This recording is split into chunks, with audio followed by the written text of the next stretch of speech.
അംഗത്തിൽ നിയമസഭയിലേക്ക് മത്സരിക്കാൻ വരുന്ന ടി.പി. അഷ്റഫ് അലിക്ക് മുസ്ലിം ലീഗിന്റെ ഒരു ഉറച്ച സീറ്റ് കൊടുത്തതിനെ കുറിച്ചാണ് പേടി കൊണ്ട് കൊടുത്താണ് അത് മറ്റുള്ള എന്തെങ്കിലും ഒരിക്കലുമല്ല. കാരണം കന്യാംഗത്തില് എന്നുള്ള ഒരു നിലപാടില്ല. കാരണം ജില്ലാ പഞ്ചായത്തിലേക്ക് ടി.പി. അഷ്റഫ് അലി നമ്മുടെ ഡിവിഷനിൽ തന്നെ, കരുവാരം ഡിവിഷനിൽ തന്നെ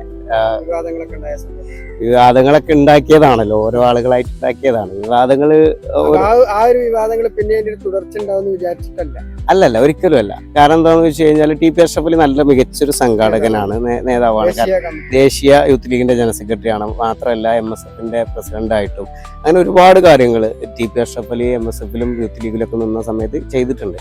മികച്ചൊരു സംഘാടന മികവുണ്ട് എന്നുള്ള നിലക്കാണ് കൊണ്ടോട്ടി പോലെയുള്ള മണ്ഡലങ്ങൾ അദ്ദേഹത്തിന് കൊടുത്തിട്ടുള്ളത്. പ്രത്യേകിച്ച് കരിപ്പൂർ എയർപോർട്ട്, അതേപോലെ തന്നെ ഒരുപാട് വിവിധ വിദ്യാഭ്യാസ മേഖലകൾ, എന്താ പറയുക, ഒരുപാട് മേഖലകൾ കൊണ്ടോട്ടിയുമായി സംബന്ധിച്ചിട്ടുണ്ട്. അതുകൊണ്ടാണ് കൊണ്ടോട്ടി പ്രത്യേകിച്ച് അഷ്റഫ് അലി കൊടുക്കാനുള്ള സാധ്യത.